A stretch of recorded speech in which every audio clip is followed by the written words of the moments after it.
Selamat pagi sidang jemaat Tuhan yang dikasihi oleh Tuhan. Tiba saatnya kita berkumpul di tempat ini, bukan suatu kebetulan.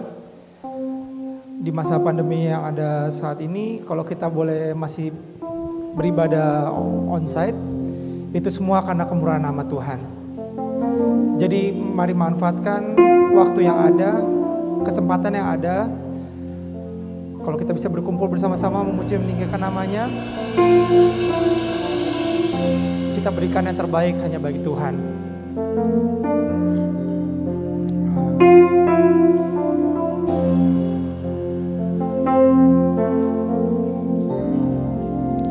Kami berkumpul Tuhan di hadapan tatamu, sujud menyembah dalam indahnya hadirat-Mu. Kami rindu curahan kuasa Roh Kudus, genapi firman-Mu, jadikan-Ku Allah-Mu. Katakan kami berkumpul Tuhan. Kami berkumpul Tuhan di hadapan tatamu. Amin. Sujud menyembah dalam indahnya hadirat-Mu, karena kami rindu Tuhan, kami rindu curahan kuasa Roh Kudus, genapi firman-Mu, genapi firman-Mu, jadikan-Ku Allah. Karena biar belas kasihan-Mu Bapa, biar belas kasihan-Mu Bapa, penuhi hati kami, curahkan kuasa Roh Kudus, api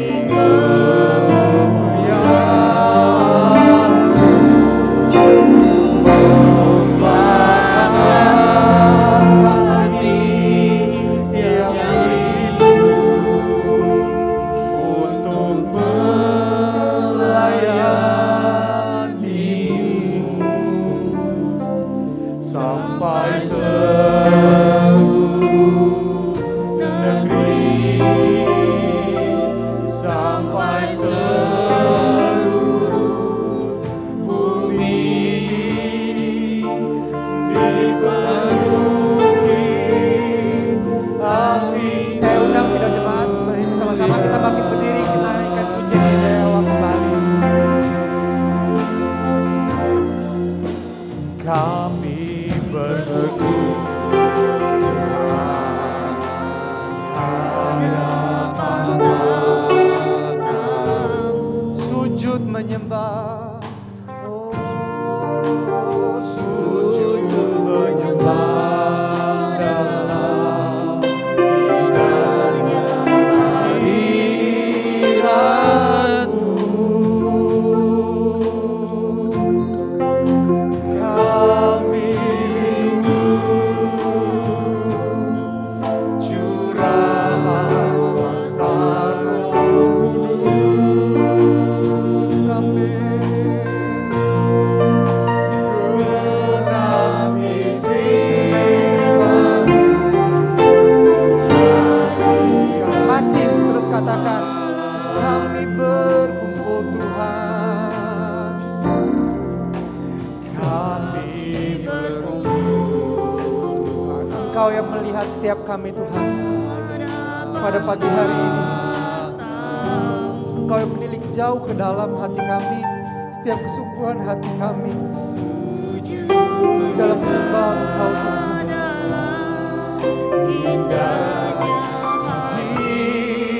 Hadirat-Mu, katakan kami rindu, kami rindu.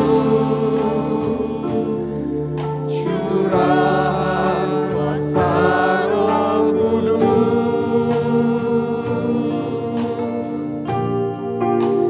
genapi firman-Mu, jadikanku biar belas kasihan-Mu yang kasihan-Mu Bapa, penuhi hati kami. Amin. Nyatakan kuasa Roh-Mu, api kemuliaan-Mu membakar hati yang rindu untuk melayani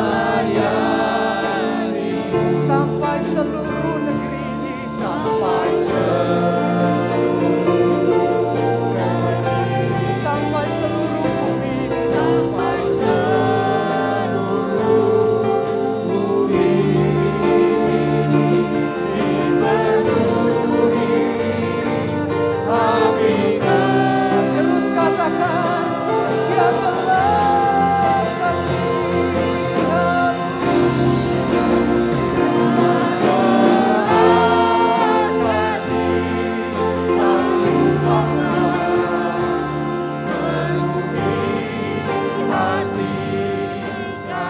benar Tuhan, curahkan kuasa Roh-Mu, api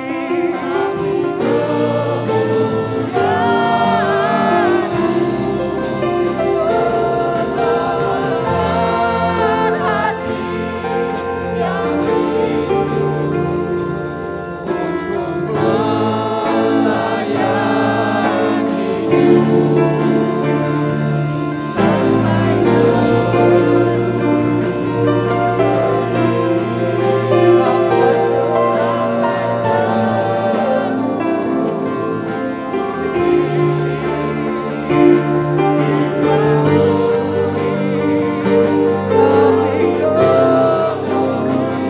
Masih terus katakan, ya belas kasihan-Mu, belas kasihan-Mu Bapa, penuhi hati kami. Amin. Yesus, curahkan kuasa Roh-Mu, api kemuliaan-Mu membakar hati yang rindu untuk melayani sampai seluruh negeri ini, sampai seluruh bumi, sampai seluruh bumi ini dipenuhi api katakan sampai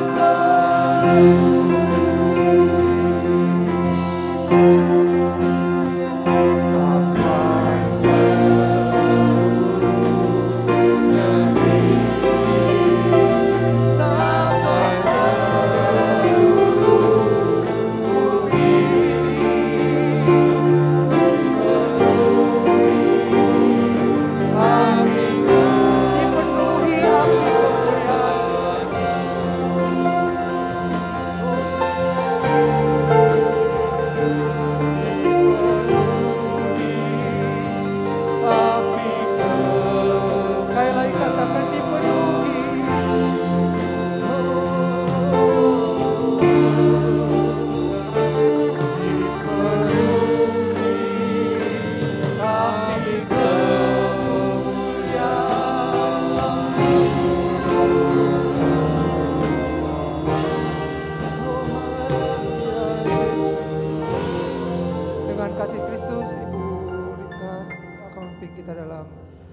berdoa pada pagi hari ini.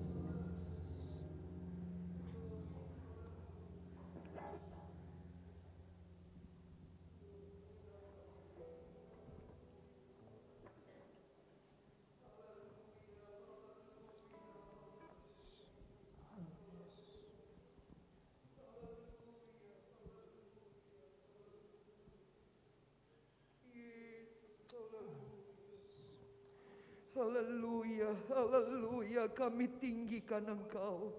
Kami muliakan Engkau dengan segenap hati kami ya Tuhan. Haleluya, haleluya. Biar segala suku bangsa boleh menyembah dan memuliakan nama-Mu ya Tuhan. Bahkan hari ini kami di sini umat-Mu, di tempat ini, kami rindu meninggikan memuliakan nama-Mu. Dan kami percaya saat kami tinggikan nama-Mu, Engkau hadir di tengah-tengah kami. Engkau ada bersama dengan kami. Amen. Dan di dalam tangan-Mu tidak ada yang kosong Tuhan. Amen. Tetapi berkat Allah yang melimpah bagi kami semua ya Tuhan. Di tengah Tuhan kekelaman dunia ini, di tengah permasalahan dunia ini, kami percaya ketika kami beribadah, ketika kami memuji nama-Mu, ketika kami menaikkan ucapan syukur kami kepadamu Yesus. Haleluya, Engkau boleh bertahta di atas pujian kami. Dan Engkau boleh menjadi pelindung, penjaga kami semua umat-Mu ya Tuhan. Terima kasih Bapa. Haleluya, haleluya. Tidak pernah ada yang sia-sia ketika kami datang kepadamu, ketika kami menyembah-Mu, ketika kami memuliakan nama-Mu ya Tuhan. Engkau hadir di tengah-tengah kami. Kami bersyukur dan berterima kasih. Hamba-hamba-Mu yang telah siapkan diri untuk melayani Engkau. Kami percaya urapan Allah turun di atas hamba-hamba-Mu. Nama Tuhan dipermuliakan, nama Tuhan ditinggikan dan diagungkan. Roh Tuhan berkaryalah di tengah-tengah kami. Dan kami boleh menikmati hadirat Allah. Kami boleh menikmati sukacita sorgawi yang akan memberikan kepada kami kekuatan yang baru. Terima kasih Bapa. Dan kami percaya kalau Roh Allah ada di tengah-tengah kami, maka tidak ada lagi kuasa kegelapan di tempat ini. Tuhan sudah lalukan. Buka setiap hati kami ya Tuhan, untuk memuji dan memuliakan nama-Mu ya Tuhan. Terima kasih Bapa. Kami akan mulai ibadah kami hanya di dalam satu nama, nama Tuhan Yesus Kristus, Juru Selamat dan kekasih jiwa kami. Haleluya. Amin. Amin. Silakan duduk. Saya sudah lama nggak dengar kalau sidang jemaat meneriakan salam Pantekosta. Kita coba ya bersama-sama ya. Salam Pantekosta. Haleluya. Haleluya. Haleluya. Kurang kencang. Salam Pantekosta. Haleluya. Haleluya. Haleluya. Katakan Tuhanlah kekuatan dan mazmurku. Amin.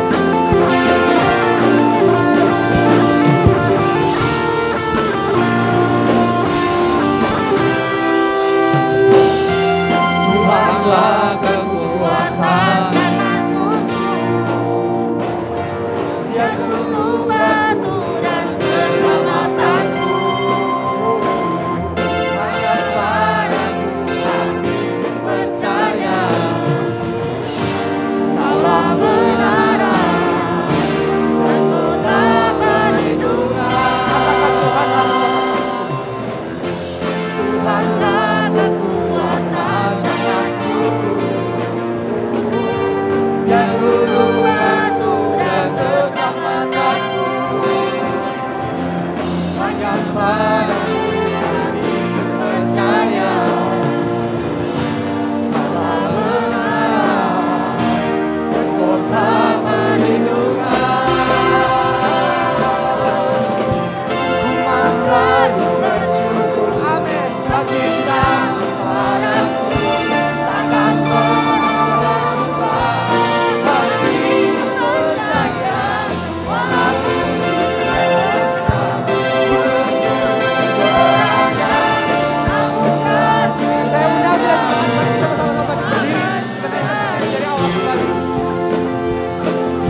bersama-sama. Katakan, Tuhanlah kekuatan emasku, Dia gununganku dan keselamatanku.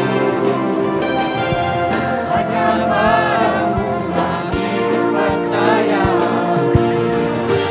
Allah benar dan kota pelindung. katakan ku mau selalu bersyukur. Ku mau selalu bersyukur, sebab cinta padaku takkan pernah berubah. Hatiku percaya, walau bumi bergoncang, gunung beranjak, namun kasih setiamu tak perlu dariku. Saya rindu, sudah jemaat katakan puji Tuhan lebih semangat.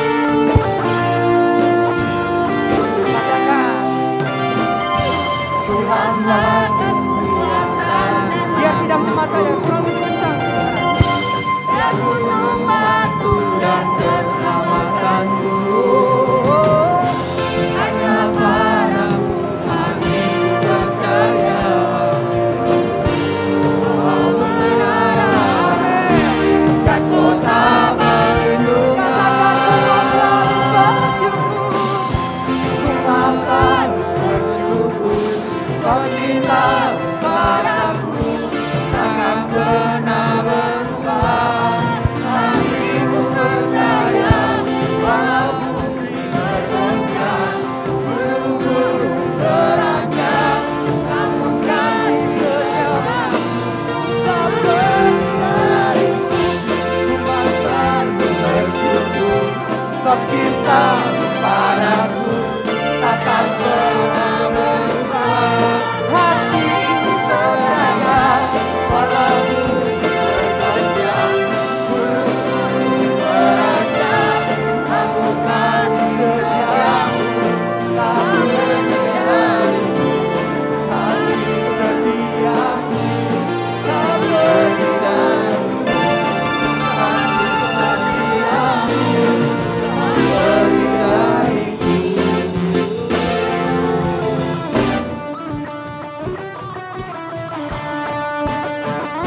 Masih semangat sudah jemaat? Katakan haleluya. Katakan, Indahnya pelangi, dan secerahnya mentari, cerahnya mentari, namun kau yang terindah, Kau yang terindah, hanya kau yang termegah. hanya Kau yang termegah.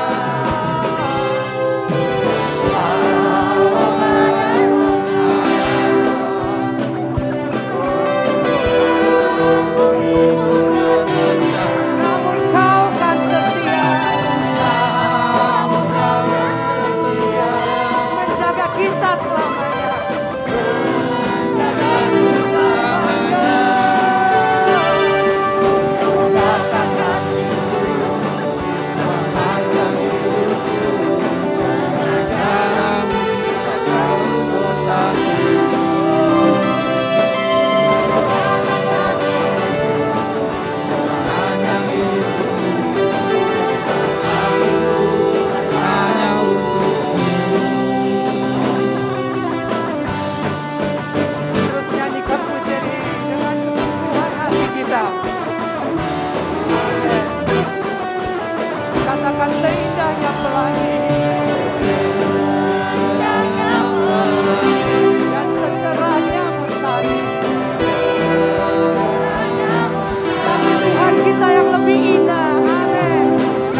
Ke atas.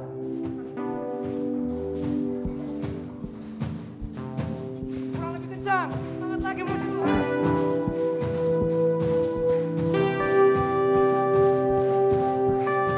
Sama-sama katakan ya. Sungguh nyata kasih-Mu.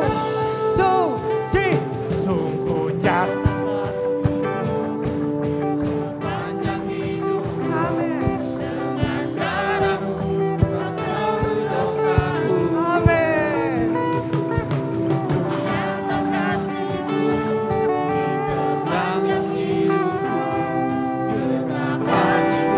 Lebih semangat, dengan sepanjang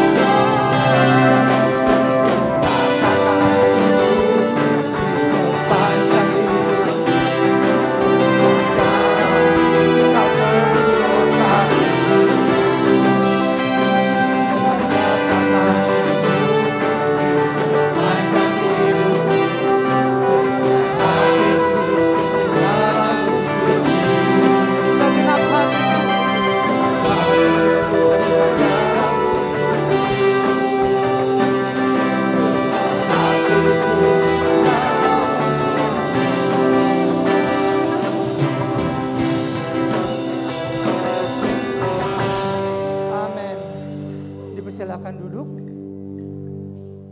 Saya yakin suara saudara sini jemaat didengar oleh Tuhan saat ini pagi ini. Sekarang tibanya kita menyiapkan hati dan pikiran kita untuk menyambut datangnya kebenaran firman Tuhan. Biar Tuhan sendiri yang melawat dalam setiap apapun yang kita lakukan, dan Tuhan sendiri yang melawat pada pagi hari ini dalam kebenaran firman Tuhan. Mari kita nyanyikan pujian ini. Karena Tuhanlah anugerah terindah buat kehidupan kita masing-masing jemaat.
Tapi Tuhan yang lebih tahu, Tuhan yang siap melawat kita pada pagi hari ini. Kau tahu harapanku, Kau tahu mimpiku, di tangan-Mu Tuhan. Dalam setiap jalan, dalam setiap jalan.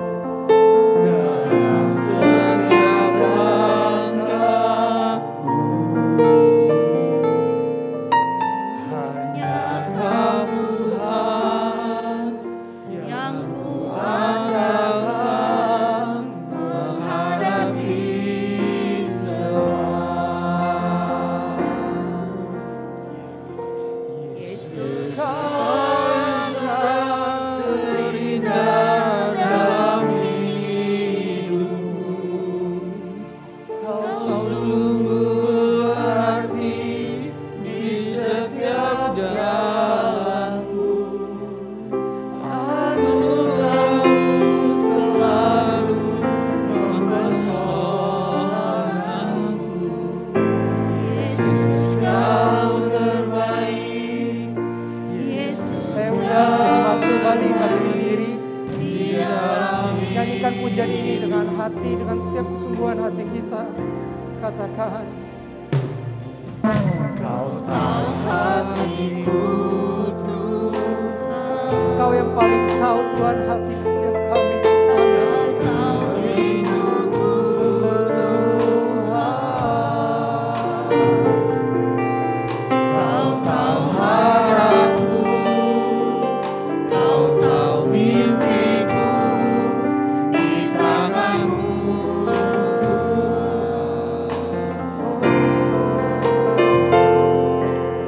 Dalam segenap jalanku, dalam setiap langkahku, hanya Kau Tuhan yang kuandalkan menghadapi semua. Yesus Kau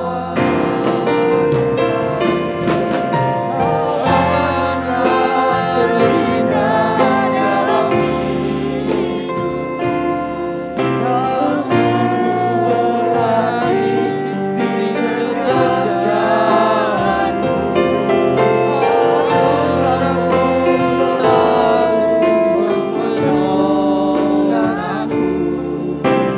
Yesus Kau terbaik, Yesus Kau termanis di dalam hidupku. Saya rindu sidang jemaat saja yang katakan pujian ini dari awal. Katakan dengan kesungguhan hati. Hatiku Tuhan, Kau tahu rinduku Tuhan. Dengan setiap perkataan kami Tuhan, Kau harapku, Kau tahu mimpiku di tangan-Mu Tuhan.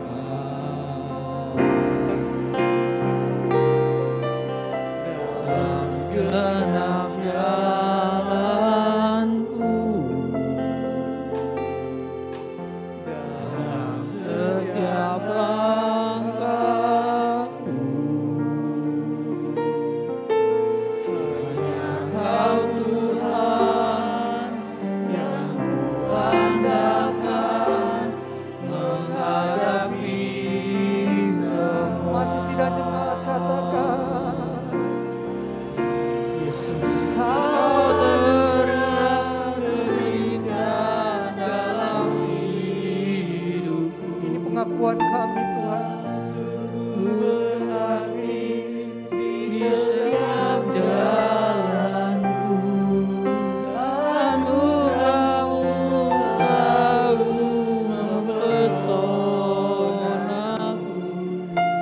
Yesus Kau terbaik, Yesus Kau termanis di dalam hidupku. Masih sidang jemaat saja katakan, Yesus Kau terindah dalam hidup. Lihat setiap tangan yang terangkat kepadamu Tuhan. Lihat setiap kesungguhan hati kami. Anugerah-Mu selalu mempesonaku. Yesus Kau terbaik, Yesus Kau terbaik di dalam hidupku.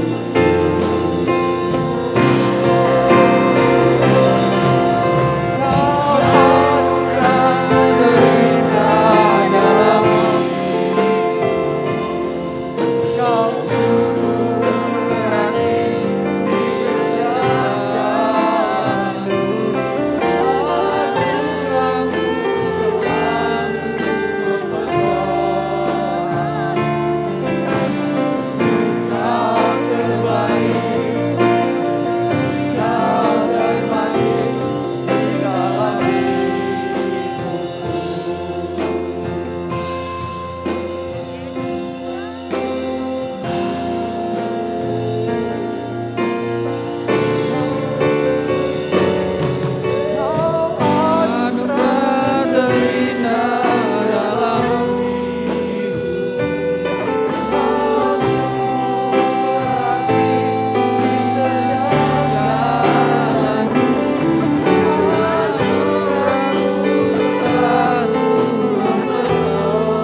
pujian, syukur, hormat hanya bagi-Mu Bapa di dalam sorga.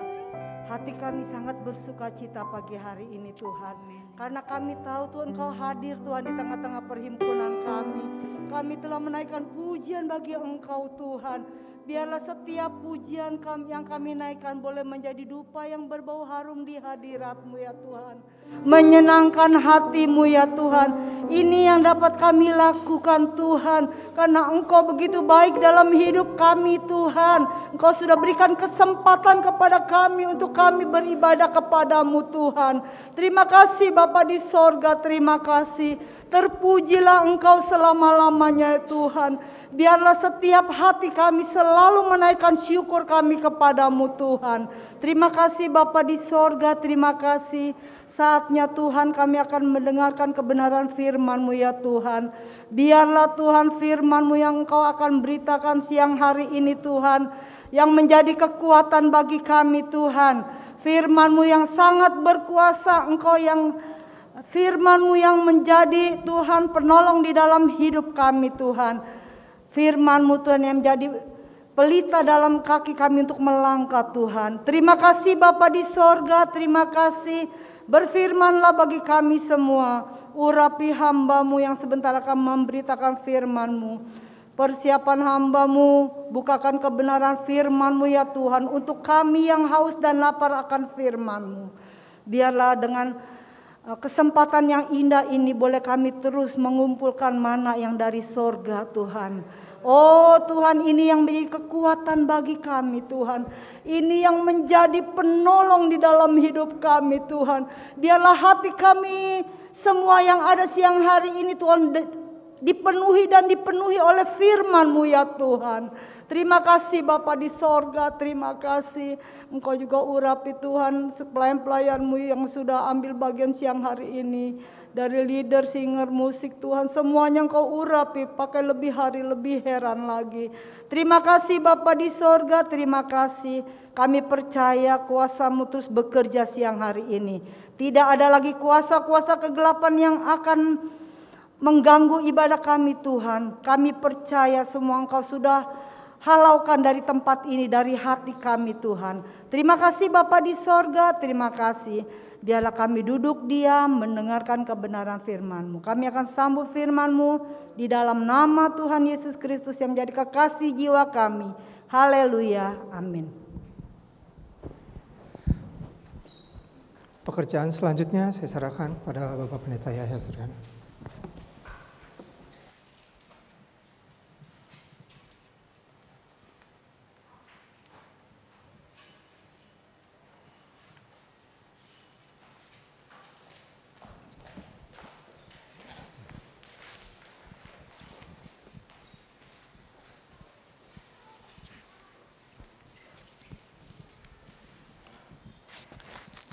Haleluya. Saya mengucapkan selamat pagi menjelang siang selama kita beribadah. Kita bisa menikmati waktu-waktu yang dimana kita bisa dibangun dalam iman, dipulihkan, disegarkan dalam hadirat Tuhan. Nah, pada siang hari ini kita akan melihat satu ayat yang terdapat dalam suratan Kolose.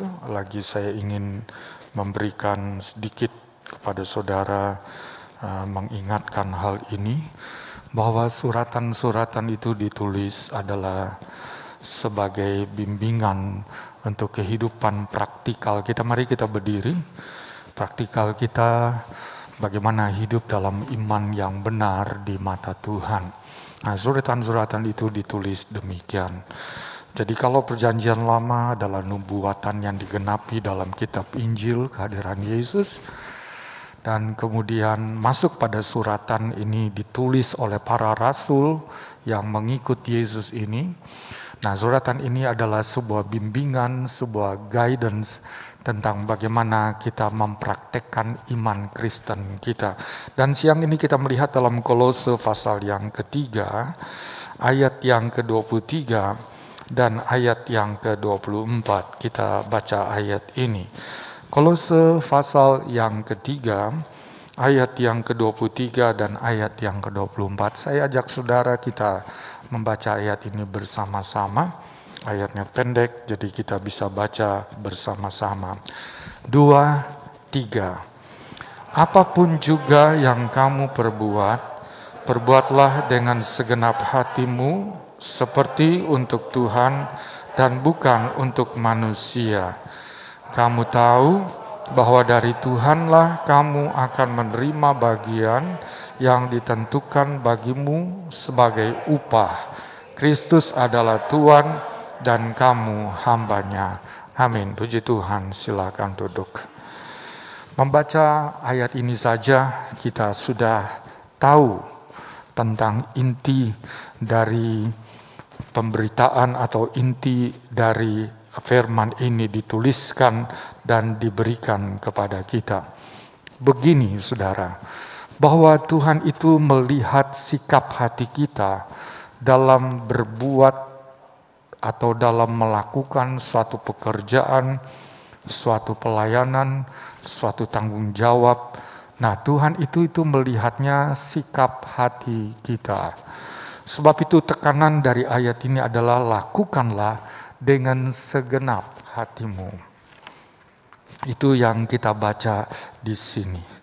Dan sebenarnya ayat ini tidak ada kaitannya dengan dunia pelayanan, tetapi dengan dunia sekuler.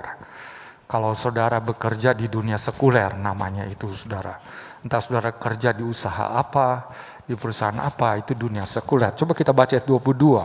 Karena ayat 23 adalah kelanjutan dari ayat 22. Ayat 22, hai hamba-hamba, taatilah Tuanmu yang di dunia ini dalam segala hal. Jangan hanya di hadapan mereka saja untuk menyenangkan mereka, melainkan dengan tulus hati karena takut akan Tuhan. Jelas di sini, ini adalah dunia sekuler. Jadi nasihat ini diberikan sebenarnya adalah untuk orang-orang yang bekerja bukan dalam dunia pelayanan, tapi dalam dunia luar.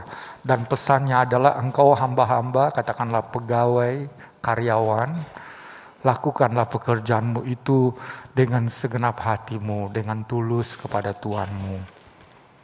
Jangan seperti berpura-pura begitu saudara, tapi dengan segenap hatimu.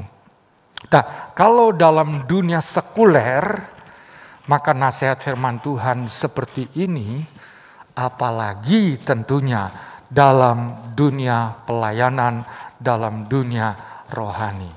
Karena Tuhan kita tidak mau kita memiliki dua wajah. Wajah di gereja beda, wajah di luar beda.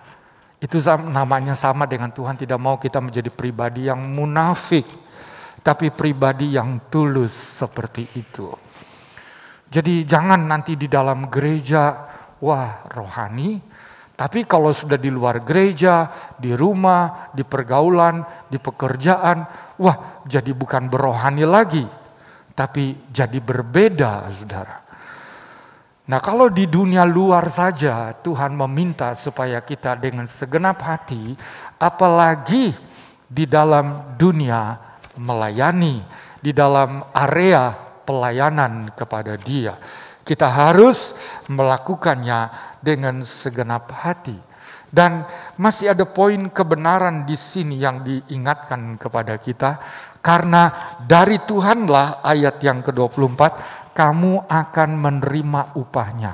Loh, ini kan kerjanya sama manusia kan tadi ayat 22. Tapi kok dapat upahnya dari Tuhan? Jadi nasihat ini maksudnya adalah begini. Lakukan saja pekerjaanmu di mana-mana. Di dunia sekuler di mana saja. Lakukan dengan sepenuh hati. Kalau engkau tidak dihargai pekerjaanmu oleh manusia, Tuhan nanti akan bisa memberi upah dengan cara yang berbeda. Lakukan tetap yang terbaik. Lakukan yang semampu yang kau bisa, yang kau kerjakan dengan sebaik mungkin. Sebab nanti Tuhanlah yang akan memberi upahnya. Kalau manusia tidak menghargai kita, kalau manusia merendahkan kita, kalau manusia melupakan kita, tapi Tuhan jelas tidak akan pernah meninggalkan kita. Tuhan pasti memberkati kita nih saudara. Dan prinsip ini berlaku sebenarnya secara universal. Tidak heran kalaupun bukan orang Kristen dia, Tapi kalau dia bekerja di luar dengan cara yang seperti ini, maka dia pasti juga akan mengalami berkat Tuhan. Tetapi kenapa ayat ini diberikan kepada orang Kristen? Supaya orang Kristenlah yang menjadi lokomotif. Lokomotif itu, saudara tahu di Palmera ada kereta api. Lokomotif itu adalah bagian dari kereta api yang menarik gerbong-gerbong lainnya. Artinya kalau orang Kristen yang melakukan ini, maka itu menjadi sebuah teladan, menjadi sebuah contoh yang membuat orang bisa melihat Tuhan lewat hidup kita. Karena orang Kristen itu terkenal tulus, jujur, dengan segenap hati tadi. Dia melakukan pekerjaannya. Jangan ada satupun pekerjaan, apalagi pelayanan, yang kita lakukan di luar dari hati yang tulus dan jujur, dari hati yang sepenuh itu. Tapi lakukan dengan jujur. Dan jangan takut kalau manusia mengecewakan saudara. Tuhan tidak akan pernah mengecewakan kita. Tuhan pasti akan membalas. Tuhan pasti akan memberi upah dengan cara dan waktunya. Kalau orang mungkin bahkan mengkhianati kita, orang mungkin bahkan berniat yang buruk, jahat kepada kita, jangan takut saudara. Sebab Tuhan bisa mengubahnya. Banyak contoh, salah satu contoh yang kita lihat Yusuf, saudara.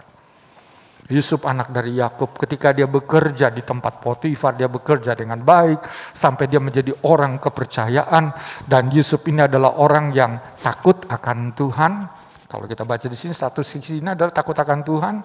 Kita sudah pernah mendengar takut akan Tuhan itu mengakui eksistensi keberadaan Tuhan, sehingga dia akan menjaga jalannya.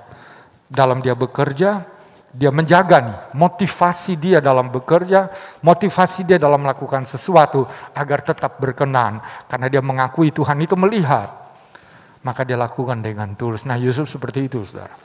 Sampai ketika dia difitnah, dimasukkan ke dalam penjara, itu kan pengalaman yang mengecewakan bagi Yusuf. Itu adalah satu pengalaman yang menyakitkan dan menggores hati jiwa dari Yusuf. Mungkin secara emosional dia terluka saat itu. Tetapi lihatlah bahwa apa yang Tuhan izinkan dialami oleh Yusuf, justru lewat dia masuk ke dalam penjara itulah dia nanti akan naik dan duduk di tahta pemerintahan dari Mesir pada waktu itu. Itu jalan Tuhan. Karena di dalam penjara itulah dia bertemu dengan juru minum dan juru roti raja. Dan melalui mereka inilah dia dikenal dan dibawa naik atas untuk duduk di atas tata singgasana Mesir pada waktu itu. Nah saudara, kita kembali. Jadi tema firman Tuhan siang hari ini adalah segenap hati, saudara. Apa saja yang kita lakukan? Lakukan dengan segenap hati. Di pekerjaan, tanggung jawab di keluarga, di pelayanan, di mana saja dengan segenap hati. Dan khususnya tentu di dalam pelayanan. Nah, arti kata segenap hati itu mempunyai arti totalitas, total. Dan tidak ada yang disisakan untuk yang lain di dalam hati pada waktu melakukan sesuatu. Enggak ada sisi-sisi yang lain, tetapi betul-betul total, begitu saudara. Sepenuhnya, seluruhnya itu adalah bagi pekerjaan itu, bagi untuk kesuksesan, katakanlah kalau pekerjaan itu, kalau di pelayanan bagi gereja Tuhan, dan di tempat ini tentu bagi pekerjaan Tuhan di tempat ini. Begitu yang kita baca di sini. Dan saudara, kalau kita menilik apa yang Yesus katakan, dia juga sebenarnya apa yang kita lakukan di dalam sebuah pekerjaan, di sebuah tanggung jawab, sebenarnya itu adalah merupakan satu profil, satu bentuk buram dari bisa diketahui bahwa kita ini mencintai Tuhan. Karena Tuhan juga meminta supaya kita mengasihi Dia dengan sebulat hati kita. Caranya melalui kita menjalani tanggung jawab itu. Coba kita melihat hal ini di dalam Injil Lukas. Kita melihat dalam Injil Lukas pasal yang ke-10. Lukas pasal yang ke-10, ayat yang ke-27 dan 28. Jawab orang itu, kasihilah Tuhan Allahmu dengan segenap hatimu, dan dengan segenap jiwamu, dan dengan segenap kekuatanmu, dan dengan segenap akal budimu, dan kasihlah sesama manusia seperti dirimu sendiri. Kata Yesus kepadanya, jawabmu itu benar, perbuatlah demikian, maka engkau akan hidup. Ini ada orang Farisi nih saudara. Seorang ahli Taurat datang kepada Yesus. Dan dia ingin menguji Yesus. Dia ingin tes. Dia bertanya begini. Guru, dia ahli Taurat saudara. Kan ada banyak hukum Allah itu. Nah di antara seluruh hukum Allah itu, mana yang terutama? Mana yang harus dinomorsatukan? Sehingga disitulah Tuhan akan berkenan ketika orang mempraktekannya. Maka Tuhan Yesus berkata begini, apa yang ditulis dalam kitab Tauratmu. Nanti kalau saudara baca dalam kitab Taurat ternyata begitu. Ada memang ditulis, kasih Tuhan dengan segenap hati, kesimpulannya ke sana. Maka ahli Taurat ini dengan bangga karena dia adalah seorang yang tahu firman Allah, maka dia berkata begini, ya kalau ditanya kepada saya dibalikan kepada saya pertanyaan itu, maka saya menjawab begini, kasihlah Tuhan Allahmu dengan segenap hati, kekuatan, jiwa, akal budi. Dan Tuhan membenarkan, benar perkataanmu. Sekarang lakukan itu. Jadi jangan hanya itu sebagai pengetahuan, jangan itu hanya sebagai sebuah sesuatu yang engkau tahu, pengetahuan, atau menjadi sebuah pembicaraan, tapi lakukanlah itu, maka engkau akan hidup. Nah, perhatikan kata itu, yaitu hidup tadi. Kalau kita mengasihi Tuhan, dan kalau kita melakukan semua tanggung jawab dalam pelayanan dan apa saja dengan segenap hati kita, maka kita akan hidup. Nah, itu tambahannya Tuhan. Itu janjinya Tuhan. Kalau kita sungguh-sungguh mengasihi Tuhan, kalau kita sungguh-sungguh melakukan segala sesuatu itu dengan segenap hati kita, maka kita akan hidup. Nah, kata hidup ini tentu kita ingat pernyataan Yesus. Aku datang supaya mereka beroleh hidup dan berolehnya di dalam segala kelimpahan. Yohanes 10 ayat yang ke-10. Dan Yesus berkata juga begini, akulah jalan kebenaran dan hidup. Perhatikan kata hidup itu saudara. Nah, kata hidup ini berkaitan dengan sebab kondisi manusia yang ada di dalam dosa itu kondisinya ada di bawah kematian. Efesus 2 katakan begitu. Coba kita baca saja supaya saudara mengerti ini. Efesus pasal yang kedua. Kita baca ayat yang pertama. Bunyinya begini. Kamu dahulu sudah mati karena pelanggaran-pelanggaran dan dosa-dosamu. Kamu hidup di dalamnya karena kamu mengikuti jalan dunia ini, karena kamu mentaati penguasa kerajaan angkasa, yaitu roh yang sekarang sedang bekerja di antara orang-orang durhaka. Ayat 3. Sebenarnya dahulu kami semua juga terhitung di antara mereka ketika kami hidup di dalam hawa nafsu daging dan menuruti kehendak daging dan pikiran kami yang jahat. Pada dasarnya kami adalah orang-orang yang harus dimurkai sama seperti mereka yang lain. Ayat pertama, kamu dahulu sudah mati. Nah, Paulus berkata begini bukan kepada orang yang mati secara fisik, nggak mungkin bisa mendengar, nggak mungkin bisa baca, nggak mungkin mereka bisa menerima suratan ini kalau mereka itu mati secara fisik, dikubur. Tapi yang dimaksud dengan mati di sini adalah mati seperti yang Allah berkata kepada nenek moyang manusia. Kalau engkau makan buah pengetahuan baik dan jahat ini, engkau akan mati. Dan kejadian matinya itu adalah setelah mereka ambil karena ditipu oleh iblis, maka mereka diusir dari Firdaus. Sejak itulah, kalau saudara baca di pasal yang ketiga, di ayat-ayat yang ke-7 ke-8, Allah itu biasa datang ke dalam taman itu untuk bergaul, untuk berbicara, untuk berkomunikasi, untuk membangun hubungan dengan manusia. Maka ketika manusia sudah jatuh dalam dosa, Allah masih datang waktu itu karena manusia posisinya masih di Taman Eden. Dia berkata, "Hai manusia, di mana engkau?" Tapi sejak dia jatuh dalam dosa, dia melanggar itu saudara, maka dia dikeluarkan dari Taman Eden dan tidak ada Allah lagi yang berjalan bersama dengan dia.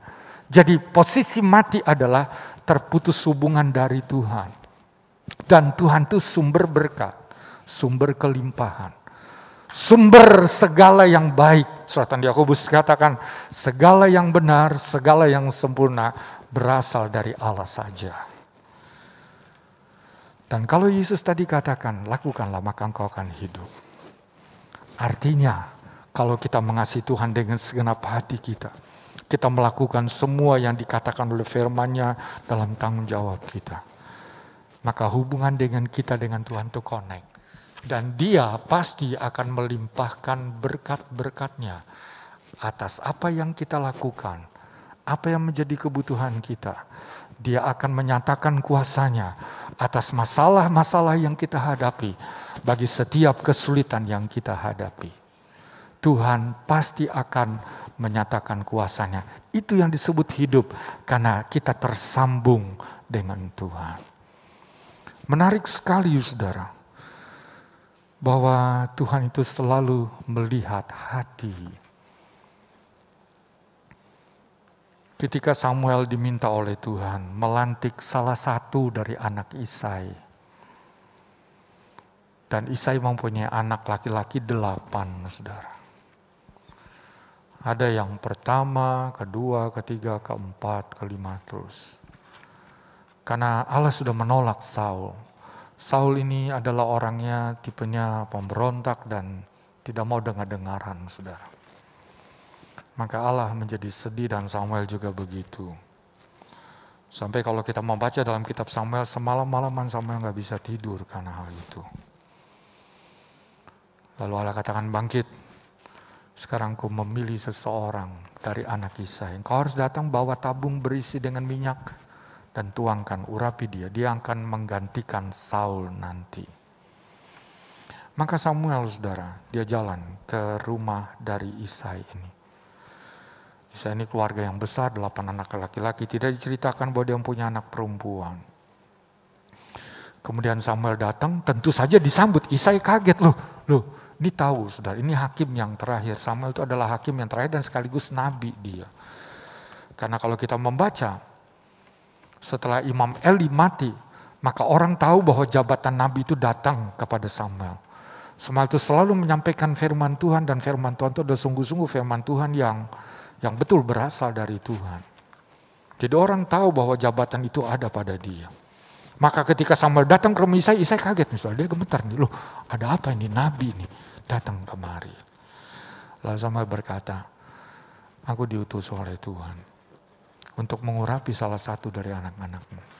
Tolong perhadapkan anak-anakmu kepadaku. Nah, Isai sekarang dia gunakan pikirannya bukan. Wah, ini mau dilantik anakku nih. Harus aku majukan anak yang udah berpendidikan, sudah hebat, begitu kan saudara. Dia sudah sekolah di kemiliteran Saul, Eliab, dan yang lainnya. Maka Samuel majukan itu. Dan tentu saja didorong ke depan Samuel untuk diurapi oleh Samuel. Samuel lihat itu dan secara kasat mata dia melihat, wah ini cocok, ini hebat. Lihat aja bentuk fisiknya dan kelihatanlah cara penampilannya. Dia ini hebat. Dan Samuel mau berdiri, mau mengurapi, tiba-tiba Tuhan berkata begini, jangan. Manusia melihat yang di luar, tapi Allah melihat hati. Sekali lagi, Allah melihat hati. Allah melihat itu saudara, hati yang Tuhan lihat. Sampai 7, enggak semuanya. Lalu sama katakan cuma segini anakmu. Wah ada sih satu lagi, si bungsu. Wah cuman dia tuh diberi tanggung jawab, ngangon, domba kambing gak banyak. Wah, artinya ini Daud ini adalah sebenarnya orang yang sudah dibuang, saudara. Ya, artinya sudah tidak terpilih lah, begitu. Dia hanya ya cadangan yang paling akhir lah dia itu. Tapi Samuel berkata begini, panggil, sebab si Isai dia akan makan. Kita tidak akan makan sebelum saya lakukan tugasku, karena aku kemari diutus oleh Allah untuk mengurapi salah satu anakku. Panggil dia, gitu. Jadi dipanggillah Daud. Daud datang ke sana, masih muda, kemerah-merahan, elok, kalau bahasa sekarang tampan dia. Ya cuman begitu tuh, masih muda, sukacita. Itu Daud sudah datang, ya papa, ada apa? Coba kemari. Nah tiba-tiba Tuhan berkata, sekarang bangkit, urapi dia. Karena Tuhan melihat hati Daud yang mengasihi dia. Saudara, apakah kita mengasihi Tuhan? Kalau kita mengasihi Tuhan, ada sebuah tanda yang jelas dari kita. Coba kita melihat di dalam Yohanes pasal yang ke-14. Yohanes pasal yang ke-14. Ayat 21 dan 23 bunyinya begini. Tuhan Yesus yang berkata kepada murid-muridnya demikian. Barang siapa memegang perintahku dan melakukannya, dialah yang mengasihi aku. Dan barang siapa mengasihi aku, ia akan dikasihi oleh Bapa-Ku. Dan aku pun akan mengasihi dia dan akan menyatakan diriku kepadanya. Ayat 23, jawab Yesus, jika seorang mengasihi aku, ia akan menuruti firman-Ku. Dan Bapa-Ku akan mengasihi dia, dan kami akan datang kepadanya, dan diam bersama-sama dengan dia. Tanda dari orang yang mengasihi Tuhan, orang itu hidupnya memegang firman Tuhan. Firman Tuhan menjadi pegangan baginya, dan dia mentaatinya. Dia melakukannya. Dia bukan hanya suka mendengar firman sebagai sebuah katakan pengetahuan atau sebagai sebuah berita yang hanya untuk mengisi atau disimpan dalam pengetahuannya, dalam knowledge-nya. Tetapi dia menjadikan firman itu sebagai pegangan, dan pegangan itu yang diikutinya, ditaatinya, dilakukannya, dikerjakannya. Itu yang disebut oleh Yesus sebagai orang yang mengasihi dia, mengasihi Tuhan. Apakah kita adalah orang yang mengasihi Tuhan? Maka jelas bahwa hari-hari hidup kita tidak akan menyimpang dari firman, tapi kita akan lakukan firman Tuhan itu. Apa yang firman Tuhan katakan, kita akan lakukan, kita akan praktekkan dalam kehidupan kita ini. Coba saya ajak saudara, kita membaca dalam kitab 2 Tawarikh di sana. 2 Tawarikh pasal yang ke-31.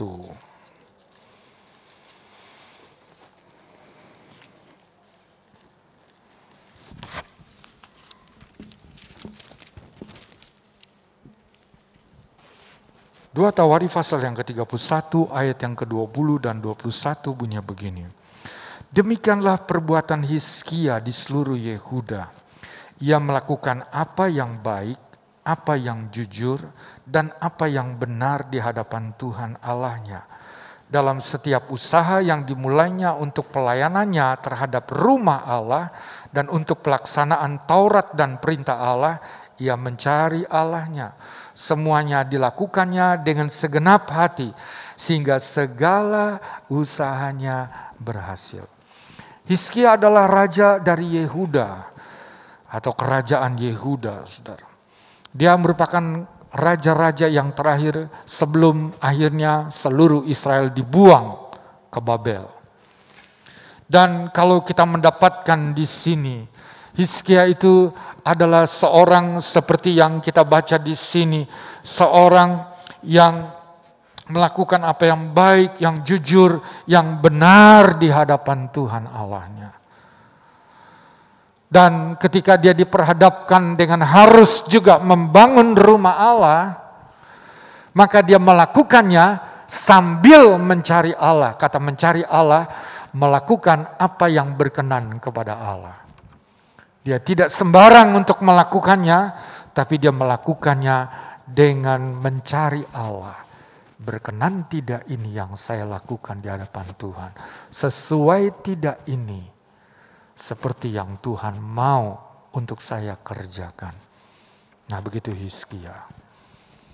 Dan Hizkia ini kalau kita baca di kitab Yesaya, dia adalah seorang raja yang pernah terkena sakit.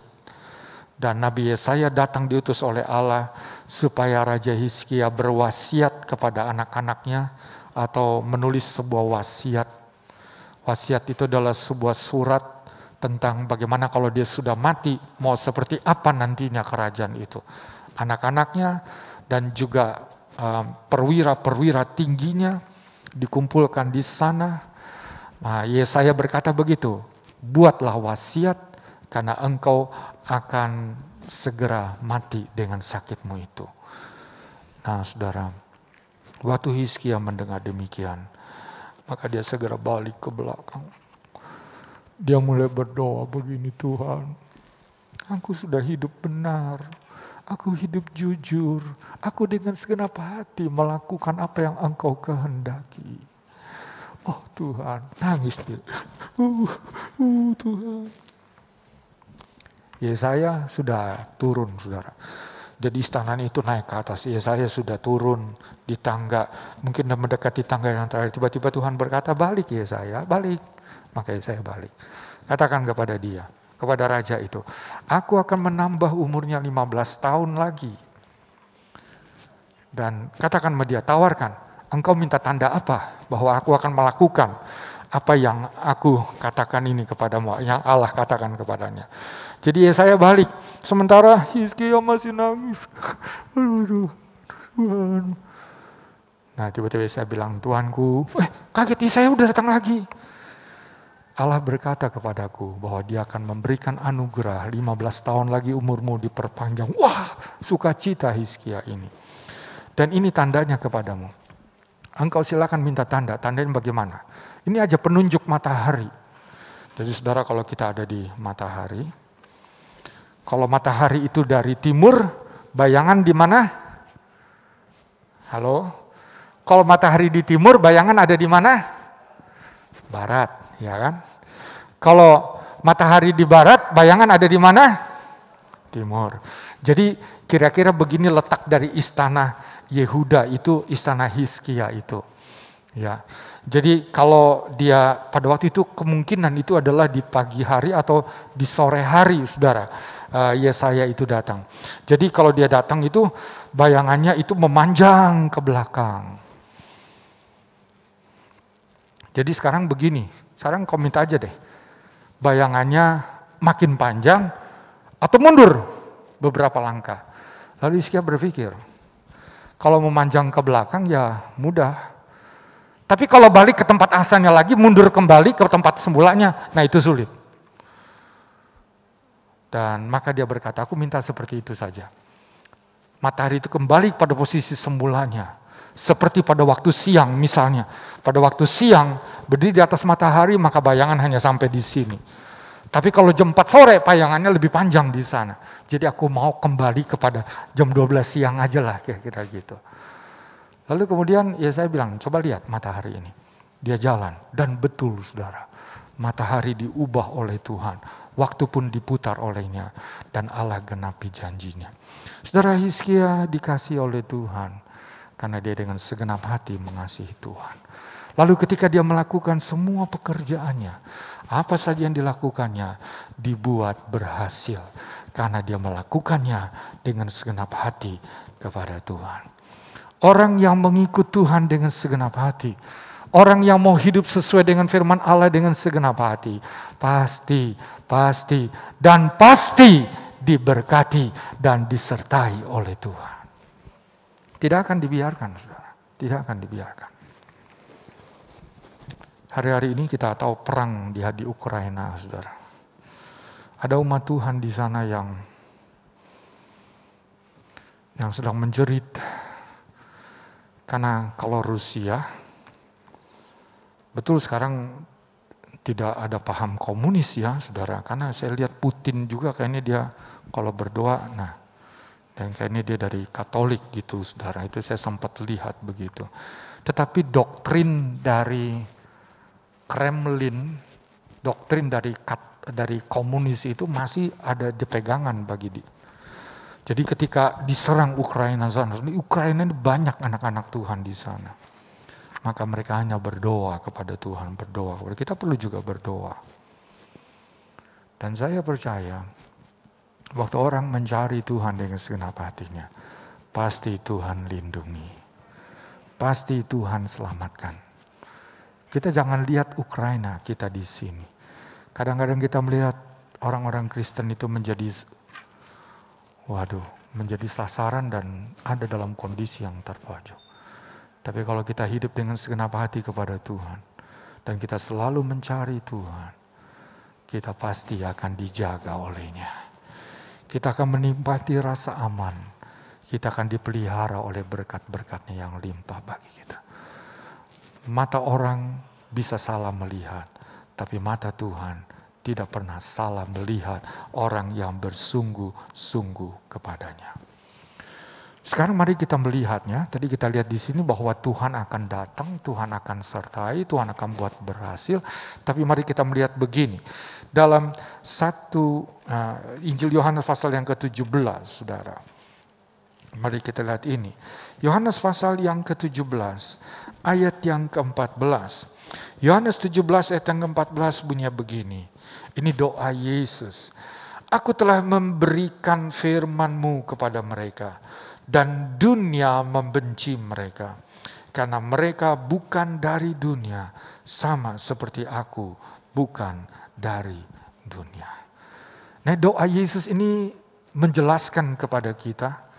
Dia berkata kepada Bapa di surga, aku memberi firman-Mu kepada mereka dan dunia membenci mereka. Waktu kita menerima firman, waktu kita memegang firman, waktu kita hidup sesuai dengan firman, maka konsekuensinya, akibatnya kita akan dibenci. Siap tidak, itu masalahnya. Kita akan dibenci oleh dunia ini. Tidak ada jaminan bahwa kalau kita ikut Tuhan, kita akan selalu senang, happy, diberkati terus. Tidak, saudara. Ini salah satunya diungkapkan di sini kebenaran ini. Justru ketika kita belajar hidup sesuai dengan kebenaran, kita nggak disukai. Nah, kenapa dunia membenci, saudara? Karena jalan dunia dan jalan orang yang mengikut Tuhan sangat beda jauhnya. Orang-orang dunia adalah orang-orang yang tidak ada di dalam Tuhan. Orang-orang yang tidak percaya kepada Tuhan. Maka mereka mempunyai satu model hidup yang dipimpin dengan nafsu dagingnya. Dan nafsu daging itu selalu berbenturan dengan kebenaran firman. Misalnya, kalau kita ingin mendapat sesuatu lewat pekerjaan kita, maka firman Tuhan ajar kita untuk lakukan dengan cara yang benar, bukan menipu. Bukan curang, lakukan dengan baik, dengan benar. Hasilnya berapapun, belajar untuk bersyukur. Dari situ dulu, saudara. Itu adalah ajaran firman. Sedangkan kalau orang dunia nggak seperti itu, nih bagaimana caranya untuk bisa mendapat banyak kelimpahan. Mau caranya bagaimanapun itu nggak pedulilah. Yang penting bisa menikmati semua ini dan saya bisa bersenang-senang dengan hal itu. Mau dengan cara buat kecurangan, buat penipuan, pokoknya yang penting kita bisa mendapat itu dan kita bisa menikmatinya. Itulah dunia. Kenapa kita dibenci? Karena jalan kita berbeda. Kita harus mengakui kalau misalnya itu adalah sebuah kesalahan, kita mengakui, iya saya salah nih. Kita harus jujur, harus tulus, saudara. Itu firman Tuhan ajarkan. Dan biasanya orang yang jujur, orang yang tulus itu, waduh, nggak disukai. Misalnya, saudara bekerja di satu tempat, lalu saudara melihat rekan kerja saudara, ini kok jalannya begini, waduh dia kok menipu, dia buat laporan kayak begini nih. Lalu saudara kan nanti ditanya, pimpinan saudara berkata, loh kok begini nih, kok hasilnya begini, dari penjualan saya kok begini nih. Saudara tahu bahwa teman saudara yang lakukan begitu. Nah sebagai anak Tuhan biasanya kita terpanggil untuk menceritakan, Pak maaf ya ini teman saya begini. Ketika saudara melaporkan begitu maka saudara tidak akan disukai oleh teman itu. Pasti. Kurang ajar lu. Udahlah sama-sama kita nih saling menikmati. Kira-kira begitu saudara. Tapi firman Tuhan ajar kita untuk katakan yang benar ya di atas yang ya, tidak di atas yang tidak. Kita harus jujur. Kenapa kita dibenci oleh dunia? Karena jalan kita berbeda. Jalan dunia mengikuti nafsu daging dengan segala tipu muslihatnya. Tetapi kita harus berjalan yang benar dan lurus di hadapan Tuhan. Untuk mendapatkan apa yang kita harapkan. Baru begitulah Tuhan berkenan atas hidup kita. Ayat yang terakhir saudara. Saya ajak saudara kita baca dalam 1 Korintus 8. 1 Korintus 8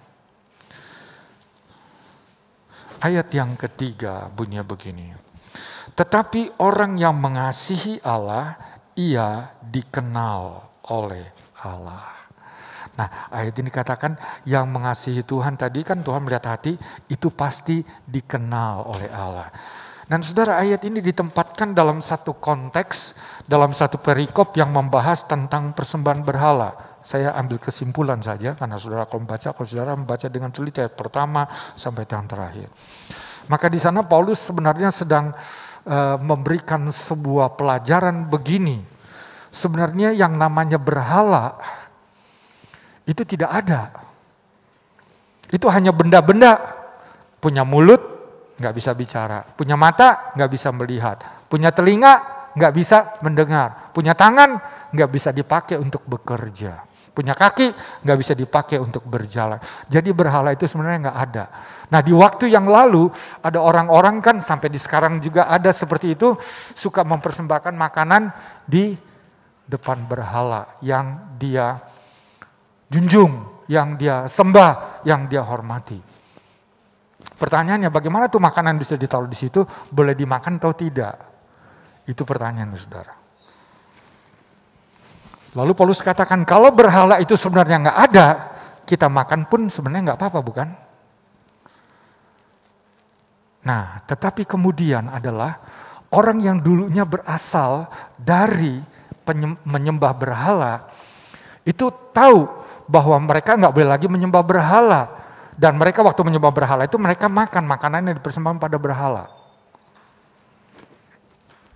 Sebagai wujud bahwa mereka tuh bersekutu. Nah itu keyakinan mereka waktu yang lalu. Nah sekarang mereka percaya Tuhan. Jadi sekarang mereka percaya Tuhan, mereka tinggalkan itu. Mereka gak berani lagi makan makanan yang sudah dipersembahkan pada berhala. Tetapi kemudian nih ada orang Kristen yang punya pengetahuan seperti tadi Paulus. Dia makan aja persembahan berhala itu loh. Nah orang yang dulu asal mulanya dari penyembahan berhala berkata, wah kalau gitu boleh dong. Sedangkan mereka dulu makannya itu dengan keyakinan. Nah di situ kemudian Paulus ingatkan, engkau sudah mendustai orang ini, engkau telah melemahkan iman dia. Saya ajak aja saudara baca nih supaya saudara mengerti. Ayat yang ke-9 kita baca dari 1 Korintus 8. Tetapi jagalah supaya kebebasanmu ini jangan menjadi batu sandungan bagi mereka yang lemah. Karena apabila orang melihat engkau yang mempunyai pengetahuan sedang duduk makan di dalam kuil berhala, bukankah orang yang lemah hati nuraninya itu dikuatkan untuk makan daging persembahan berhala? Dengan jalan demikian, orang yang lemah yaitu saudaramu yang untuknya Kristus telah mati menjadi binasa karena pengetahuanmu. Jika engkau secara demikian berdosa terhadap saudara-saudaramu dan melukai hati nurani mereka yang lemah, engkau pada hakikatnya berdosa terhadap Kristus. Karena itu apabila makanan menjadi batu sandungan bagi saudaraku, aku untuk selama-lamanya tidak akan mau makan daging lagi, supaya aku jangan menjadi batu sandungan bagi saudaraku. Nah, Paulus mengajarkan sebuah prinsip yang lain, saudara. Prinsip tentang hati nurani yang harus diperhatikan di situ. Kalau hukum Allah seperti yang kita baca tadi, yang disebutkan oleh ahli Taurat kepada Yesus dan dibenarkan kalau melakukan akan hidup, Maka salah satu hukum Allah itu berkata, kasih Tuhan Allahmu, dan yang kedua yang sama dengan itu, kasihilah sesama manusia. Dan bentuk dari kasih kepada sesama manusia adalah jangan sampai kita melukai, menodai hati nurani dia. Begitu, saudara. Itulah sebabnya kemudian di dalam Kisah Rasul pasal yang ke-15, sidang di Yerusalem ditetapkan nggak boleh makan makanan yang dipersembahkan pada berhala. Tapi sebenarnya berhala itu tidak ada. Tapi sekarang ditetapkan nggak boleh. Kenapa? Karena orang yang dulu berasal dari sana, ketika melihat orang ini makan yang begitu, nah itu akan merusak hati nurani mereka. Akhirnya mereka kembali lagi kepada berhala. Nah itulah sebabnya Paulus katakan begini, kalau aku karena makanan nih, saudaraku tersandung, saudaraku tidak bisa mempunyai iman yang penuh kepada Tuhan, lebih baik aku tidak makan daging untuk selama-lamanya. Saudara, kita harus juga menjaga perasaan hati nurani sesama kita. Kalau kita mengasihi Allah, kita harus mengasihi sesama kita. Jangan lakukan sesuatu yang akan melukai hati nurani dari saudara kita. Itu yang dimaksudkan di sini. Orang yang mengasihi Allah akan dikenal oleh Dia. Dan wujud dari kasih itu sebenarnya harusnya terlihat kepada sesama kita. Bagaimana kita bisa mengasihi Allah yang tidak kelihatan kalau kepada sesama kita tidak mengasihi? Bagaimana kita bisa menghormati Allah sedangkan kepada sesama kita tidak bisa menghormatinya? Jadi kita menjaga langkah-langkah hidup kita. Bukan saja karena kita mengerti Allah itu memberikan anugerah, tapi juga karena sesama kita ini, saudara, yang kita harus perhatikan hati nuraninya. Nah itulah sebabnya tadi katakan, lakukanlah semua dengan segenap hatimu. Kalau engkau bekerja pada seseorang, lakukan. Karena hati nuranimu kan berkata begitu. Coba engkau bergantian yang jadi bosnya, jadi majikannya. Engkau kan pasti mau karyawan itu bekerja dengan segenap hati. Sekarang engkau yang jadi karyawannya, lakukanlah dengan segenap hati. Jadi segala sesuatu timbang dengan hati kita. Apa yang engkau mau orang lain lakukan padamu, lakukan dulu pada dirimu sendiri. Engkau mau orang lain berbuat baik kepadamu, engkau mau orang lain mengampuni, engkau mau orang lain memaafkan, engkau mau orang lain melupakan kesalahanmu, maka lakukan itu juga kepada sesamamu itu. Sebab itulah hukum yang Tuhan maksudkan dalam suratan, dalam kitab Matius di sana, kalau saudara baca Matius pasal yang ke-7. Apa yang kau mau supaya orang lain perbuat padamu, lakukanlah itu kepada mereka. Coba kita lihat saja ayat yang terakhir nih saudara. Matius pasal yang ke-7, supaya saudara yakin bahwa itu benar demikian. Ya, Matius pasal yang ke-7, ayat yang ke-12, Tuhan Yesus berkata begini dalam isi khotbah di atas bukit. Segala sesuatu yang kamu kehendaki supaya orang perbuat kepadamu, perbuatlah demikian juga kepada mereka. Itulah isi seluruh hukum Taurat dan kitab para nabi. Jelas. Saya percaya bahwa saudara ingin dikasihi. Amin. Halo, saudara mau dikasihi oleh sesamamu. Amin. Saudara mau bahwa orang lain berbuat baik kepadamu. Amin. Kalau saudara salah, saudara pasti mau saudara dimaafkan, diampuni oleh sesamamu. Amin. Lakukan itu kepada sesama kita. Mulai dari diri kita dulu. Karena kalau kita mengasihi Tuhan, kita juga harusnya mengasihi sesama kita. Mari saya mengundang pemusik untuk maju ke depan. Kita akan naikkan satu pujian. Ku ingin menikmati pribadimu Tuhan. Seperti rusa rindu mata air jernih. Kita naikkan pujian ini bersama-sama.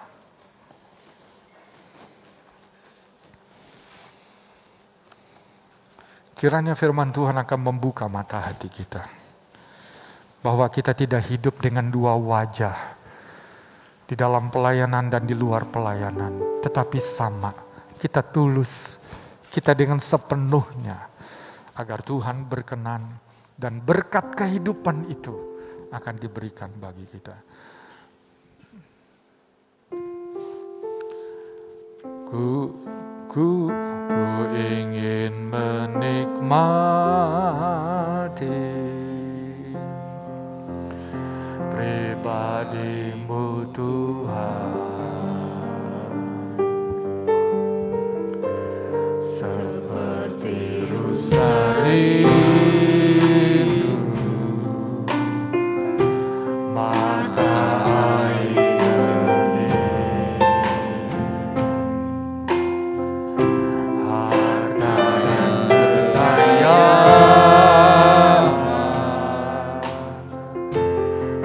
Angkat emas dan perak,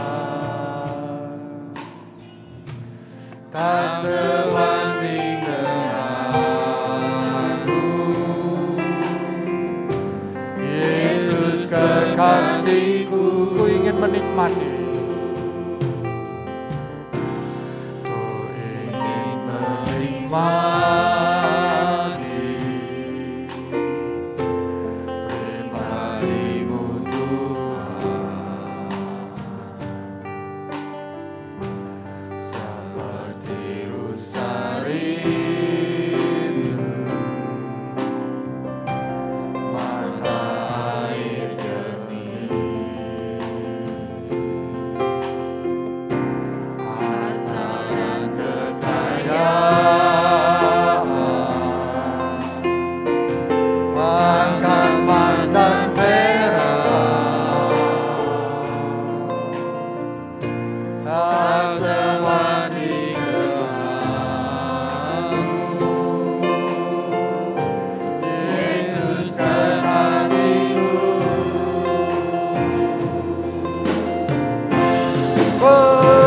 menikmati Tuhan, menikmati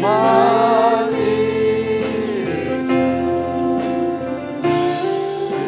setiap waktu Kau berangkat, menikmati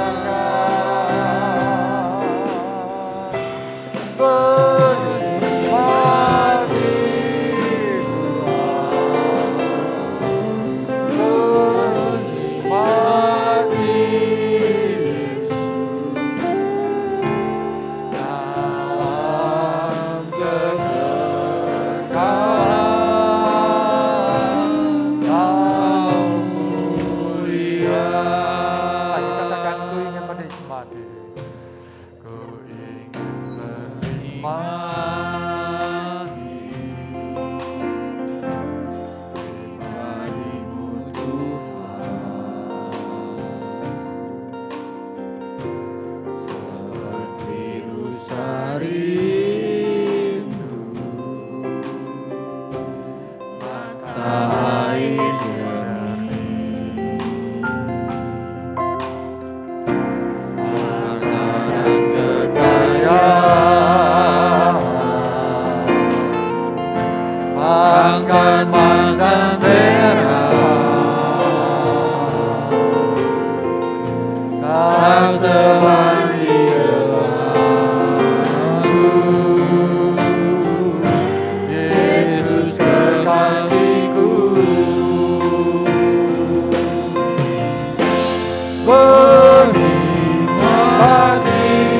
Tuhan, menikmati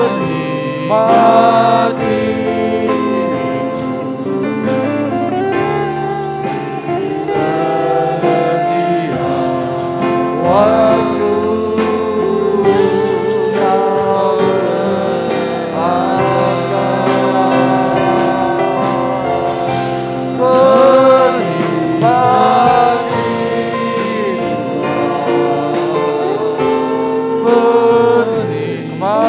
menikmati Yesus dalam kekekalan Kau mulia. Jemaat yang dikasihi oleh Kristus, pernah saudara melihat orang yang jatuh cinta? Pernah? Rasanya waktunya mau dihabiskan hanya untuk menikmati keberadaan dia. Dan waktu menjadi tidak ada lagi penting bagi dia. Sepanjang waktu, kalau bisa dia selalu bersama dengan orang yang dikasihinya. Kalau kita mengasihi Tuhan, seperti itulah. Kita ingin selalu menikmati dia. Dan dia adalah menjadi sumber kekuatan bagi kita. Dia menjadi sumber ilham, inspirasi bagi kita. Dari mana kita akan selalu dibangun. Dan semakin hari kita akan semakin lebih lagi melakukan apa yang Tuhan mau, Tuhan kehendaki. Kita ingin mengerti isi hati Tuhan seperti apa. Apa yang menjadi kemauan Tuhan, apa yang menjadi kehendak Tuhan. Lalu kita mulai berpikir, apakah yang saya lakukan ini sesuai tidak dengan kehendaknya? Apakah yang saya lakukan ini berkenan tidak kepadanya? Kenapa saudara? Karena kita mengasihi Dia. Kita tidak mau melukai hati Tuhan itu. Kita mau Tuhan senang dengan diri kita. Seperti kita menyukai Dia. Maka kita akan menjadi selaras dengan Dia. Firman-Nya akan menjadi pegangan bagi kita.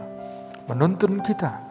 Semakin hari maka segala perbuatan kita akan memancarkan kemuliaan Tuhan itu. Kita naikkan pujian ini lagi. Biar itu lahir dari hati kita.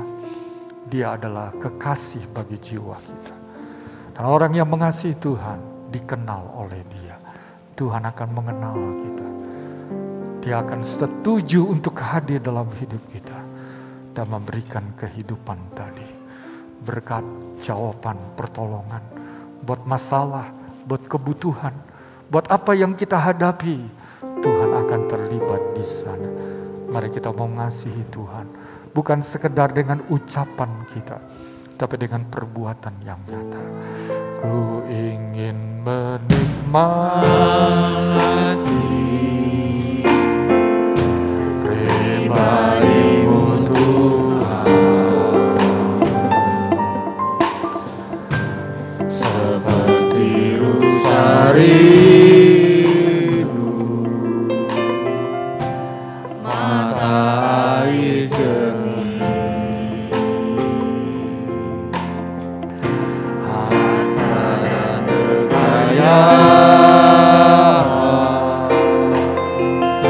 pangkat emas dan perak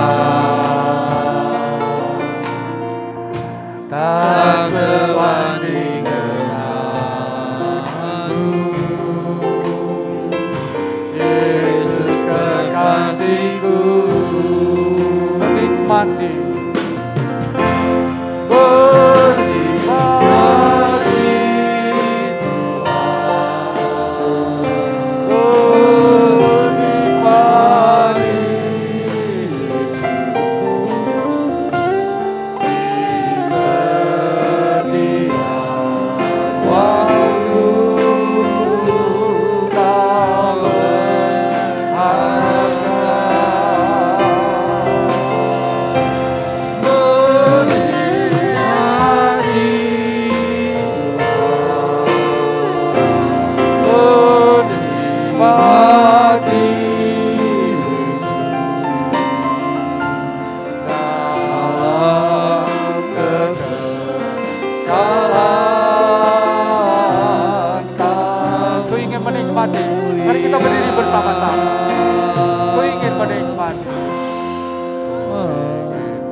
kita memandang kepada Dia.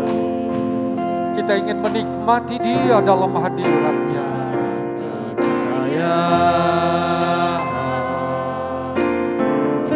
Angkat emas dan perak tak sebanding denganmu, Yesus kekasihku.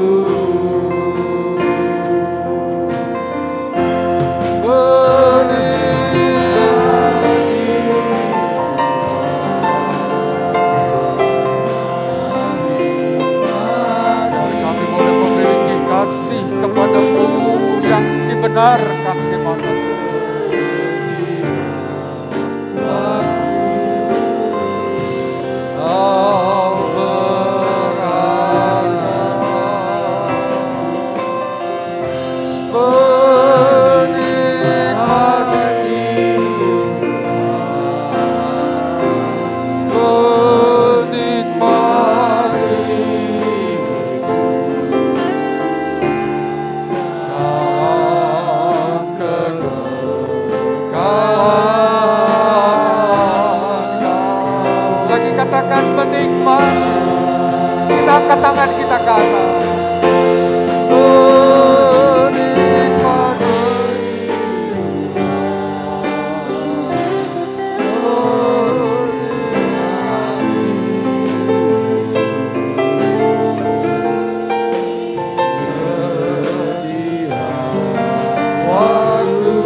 Dan dia berdiri di depan pintu hati kita masing-masing. Dia tahu sikap kita saat kita menyambut firman-Nya. Dia adalah Allah. Dia adalah Tuhan yang berkenan bagi setiap orang yang dengan segenap hati mengasihi Dia. Melakukan semua dengan segenap hatinya. Dia akan mencurahkan berkat-Nya. Dia akan memberikan kehidupannya untuk boleh menjadi bagian pengalaman dalam dirinya. Haleluya. Haleluya. Haleluya. Haleluya.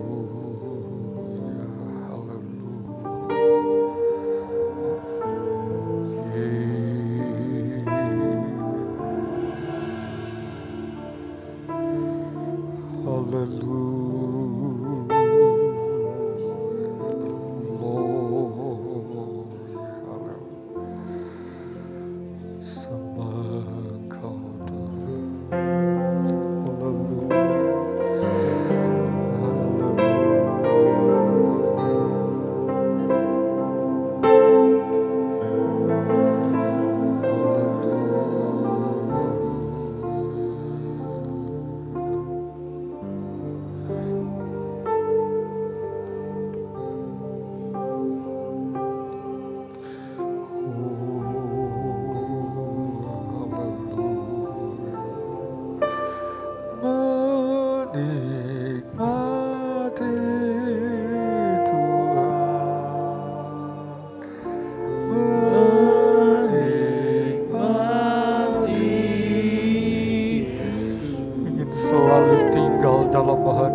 Sumber kekuatan di hidup kami,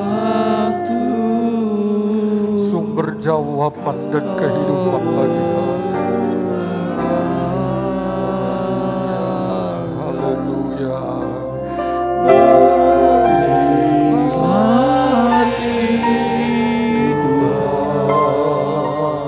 Rasakan lawatan dan jamaah. Izinkan Dia akan tinggal dalam hati kita.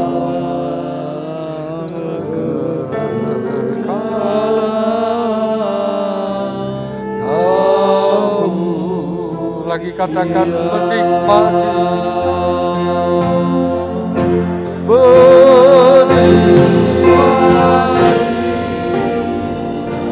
Dengan hormat Ibu Seli. Ibu Seli maju ke depan.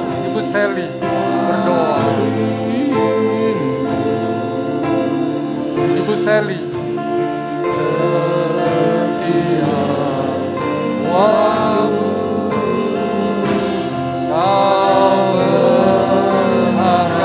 Kita angkat tangan kita ke atas. Oh haleluya. Menikmati. Rasakan Tuhan menjamah melawan.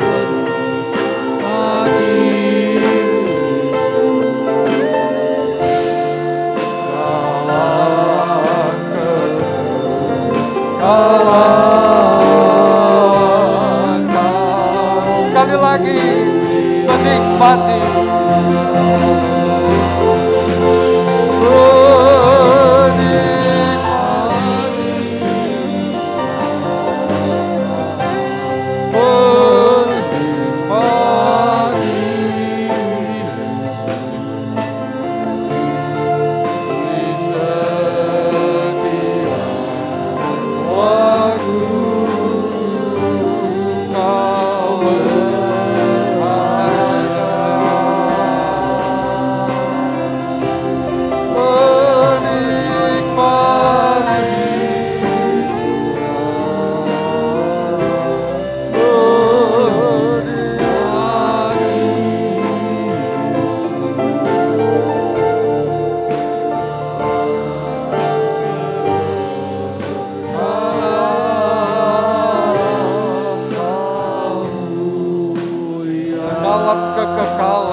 Sekali lagi dalam kekekalan Kau. Lawan kekekalan Kau mulia. Pujilah Engkau selama-lamanya ya Tuhan. Bapa yang kami panggil di dalam nama Tuhan Yesus Kristus. Kami sangat bersyukur siang hari ini Tuhan. Sangat bersyukur kepadamu ya Tuhan. Kesempatan yang indah siang hari ini Tuhan. Di mana kami semua umat-umat-Mu Tuhan boleh menikmati akan kebenaran firman-Mu ya Tuhan. Firman-Mu yang sangat luar biasa bagi kami semua Tuhan. Tuhan ajarlah kepada kami Tuhan. Biarlah kami akan lakukan apa yang Kau mau dalam hidup kami. Boleh apa yang Kau percayakan dalam hidup kami. Boleh kami lakukan dengan segenap hati kami Tuhan. Dengan segenap kehidupan kami Tuhan. Terima kasih Bapa di sorga. Terima kasih. Tuhan ajarlah kepada kami. Untuk kami terus mengasihi Engkau Tuhan. Lebih dari segala-galanya ya Tuhan. Karena Engkau terlebih dahulu sudah mengasihi kami ya Tuhan. Terima kasih Bapa di sorga. Inilah Tuhan waktu kami terus mengasihi Engkau Tuhan. Tuhan Kau yang melihat kerinduan pribadi lepas umat-Mu Tuhan. Bagaimana kami rindu akan Engkau terus bekerja dalam hidup kami Tuhan. Tuhan, biarlah Tuhan semuanya ini Tuhan untuk kemuliaan nama-Mu Tuhan. Ajar kepada kami Tuhan untuk taat dan setia kepada-Mu Tuhan. Terima kasih Bapa di sorga, terima kasih. Tuhan, biarlah terus kami yang ada siang hari ini selalu rindu Tuhan dalam perkenanan-Mu ya Tuhan dalam hidup kami Tuhan. Perkenanan-Mu Tuhan, boleh kami ada di dalam-Mu ya Tuhan. Terima kasih Bapa di sorga, terima kasih dan terima kasih. Biarlah terus Tuhan firman-Mu Kau tanamkan dalam hati kami Tuhan. Boleh kami merenungkannya dan boleh kami melakukannya Tuhan di dalam hidup kami Tuhan. Boleh hidup kami selalu Tuhan berkenan kepada-Mu ya Tuhan. Terima kasih Bapa di sorga. Kami sadari Tuhan tanpa firman-Mu kami tidak mampu Tuhan. Melalui hari-hari yang penuh dengan tanda tanya Tuhan. Tapi kalau ada firman-Mu dalam hidup kami Tuhan. Boleh kami Tuhan boleh menghadapi semuanya bersama-sama dengan Engkau Tuhan. Terima kasih Bapa di sorga, terima kasih. Tuhan Yesus Bapa Gembala kami sudah berhenti Tuhan. Menyampaikan kebenaran firman-Mu ya Tuhan. Biar Roh Kudus Tuhan menerangi terus Tuhan untuk kami lebih mengerti akan kebenaran-Mu ya Tuhan. Terima kasih Tuhan. Kau pakai Bapak Gembala kami juga lebih hari lebih heran lagi. Terima kasih Bapa di sorga, terima kasih. Kami bersyukur siang hari ini kami menerima berkat yang luar biasa Tuhan dari firman-Mu. Terima kasih Bapa di sorga. Tuhan Yesus, kalau sebentar kami akan memberikan persembahan Tuhan. Tuhan Yesus, terima kasih Engkau sudah memberikan berkat-Mu kepada kami semua. Kami mau belajar memberi yang terbaik bagi Engkau Tuhan. Oh Tuhan Yesus, mari Engkau Tuhan, tolong kami semua ya Tuhan.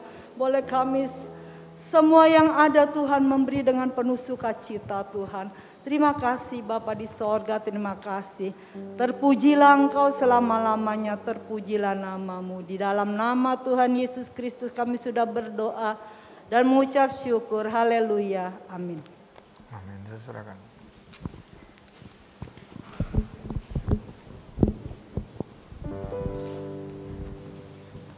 Haleluya.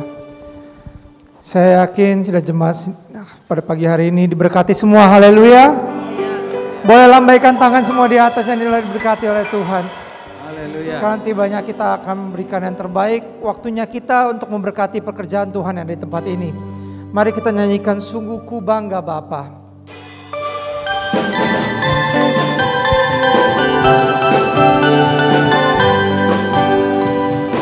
Sungguh ku bangga Bapa, seperti Engkau. Sungguh ku bangga Yesus.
silakan duduk. Sebentar saya mengundang Bapak David untuk maju ke muka untuk memberikan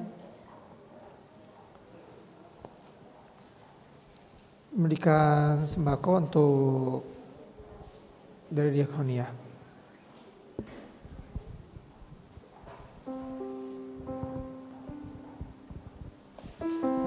Ya, selamat siang Bapak Ibu Saudara-saudara sekalian.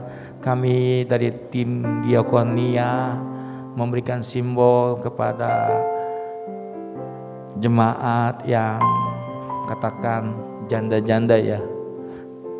Tapi nggak mau disebut janda-janda, Uber berkat. Sebagai simbolis dengan rasa hormat Ibu Kim untuk maju ke depan, kami mewakili tim Diakonia menyerahkan satu bingkisan yang mungkin tidak ternilai, tapi kami ingin memberikan yang terbaik untuk menyenangkan hati Tuhan. Mungkin agak berat, mungkin mewakili Eli kali ya untuk mengangkatnya. Hidup Ibu Kim.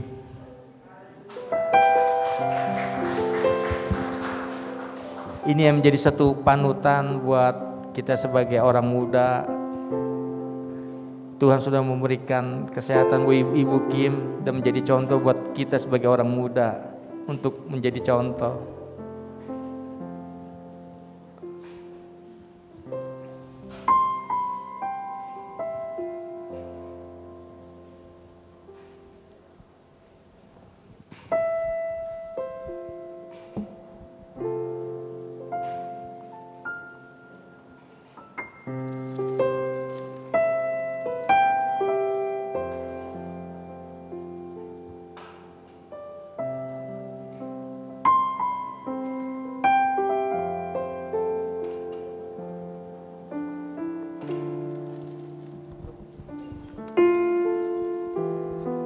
Dari tim Diakonia, Ibu Kim mewakili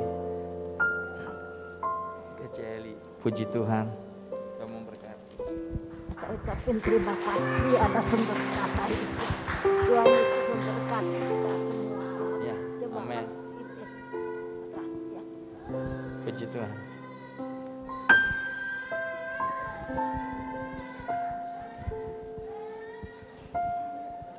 Puji nama Tuhan. Sekarang saya akan memberikan pengumuman untuk seminggu ke depan. Pengumuman pertama ada doa dan persiapan guru Pelnap yang diadakan setiap hari Senin pukul 7 malam. Untuk ibadah wanita Deborah dan Uber Yaelam itu diadakan setiap hari Selasa pukul 11 siang. Untuk doa pelayan masih terus dapat berlangsung setiap hari Rabunya pukul 8 malam di tempat ini. Doa youth akan diadakan sebulan 2 kali pada hari Kamis. Pada hari Kamis ini jam 7 malam diundang untuk setiap pemuda dan remaja bisa datang bersama-sama untuk doa, ambil bagian dalam doa. Untuk menara doa Hebron akan dilakukan pada hari Jumat jam 11 siang. Pada hari Sabtu ada ibadah Pelnap jam 9 pagi. Latihan untuk ibadah umum akan berlangsung pada jam 5 sore. Dan juga ibadah youth akan berlangsung seperti biasa di jam 7 malam. Dan untuk ibadah raya hari Minggu akan berlangsung seperti biasa jam 10 pagi. Mari waktunya kita akan menutup ibadah kita pada siang hari ini. Mari saya undang kita bangkit berdiri. Kita tutup ibadah kita pada siang hari ini.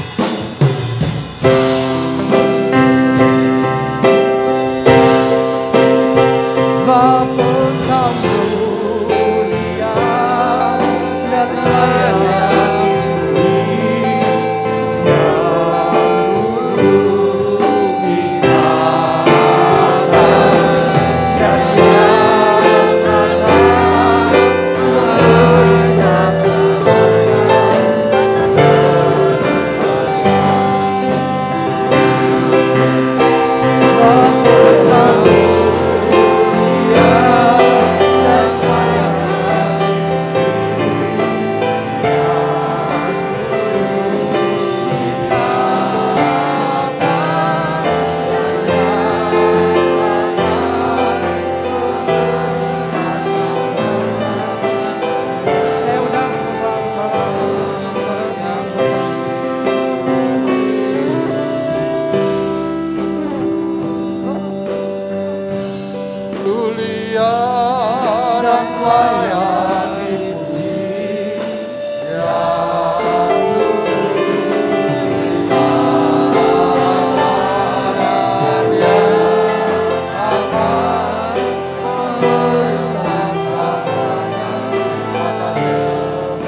Karena Engkau adalah Allah yang layak untuk menerima semua itu dari kehidupan kami. Engkaulah Allah yang setia, Allah yang baik, Allah yang penuh dengan anugerah dan kasih bagi kami. Kami ada sampai kepada siang hari ini, semua adalah karena anugerah-Mu. Untuk itulah kami memuji dan memuliakan Tuhan.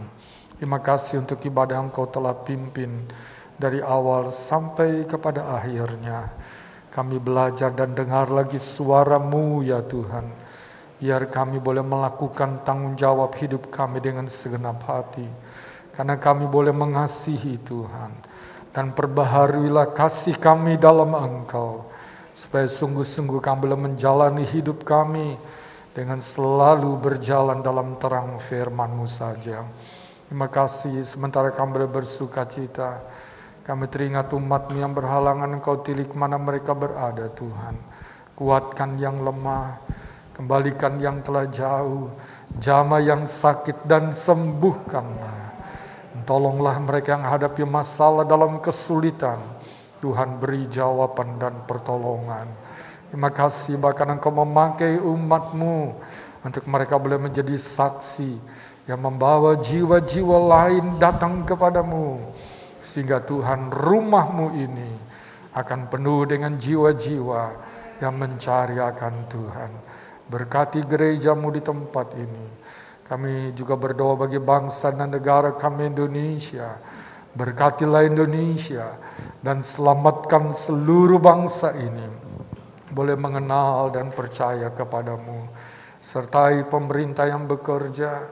Dan berkati apa yang mereka kerjakan, beri hati yang takut kepadamu. Hikmat bijaksana Tuhan juga memberikan. Agar mereka mampu membawa Indonesia lebih baik, lebih maju. Ada keadilan, ada keamanan, ada sejahtera yang dinikmati oleh seluruh komponen bangsa. Termasuk kami gereja-Mu dalam kebebasan kami. Berbakti memuji membesarkan nama-Mu. Kami berdoa untuk situasi pandemi COVID saat ini.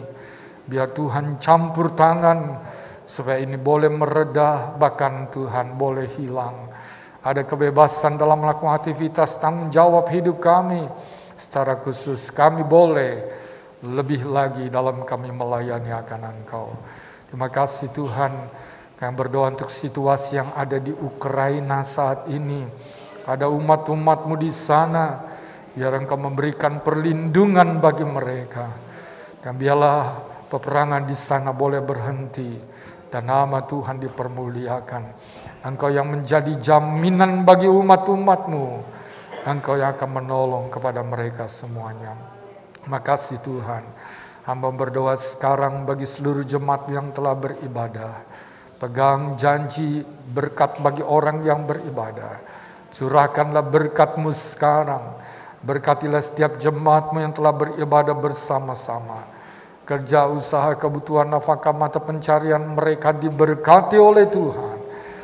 Masa depan, rencana hidup mereka diberkati.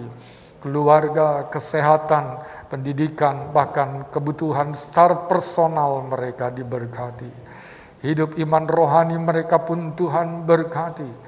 Bertumbuh dalam pengenalan yang benar. Dan menjadi dewasa berbuah-buah bagi hormat dan kemuliaan nama Tuhan. Terima kasih Tuhan. Selesai ibadah ini kami akan kembali ke tempat tujuan kami. Sertailah jemaat-Mu. Berjalanlah bersama-sama. Hantar tiba ke tempat tujuan dengan selamat. Dan biar damai sejahtera Tuhan menjadi bagian kami semuanya. Terima kasih Tuhan. Dan sekarang saudaraku, marilah kita kembali ke tempat tujuan kita masing-masing dengan membawa berkat anugerah dan rahmat dari Allah Bapa di sorga, kasih sayang dan kecintaan dari putranya yang tunggal, Yesus Kristus Tuhan dan Juru Selamat, serta persekutuan, penghantaran, penghiburan, kekuatan, pertolongan, pimpinan Roh Kudus menyertai kita semua mulai saat ini sampai selama-lamanya. Dalam nama Tuhan Yesus Kristus, kami hari ibadah siang hari ini. Haleluya.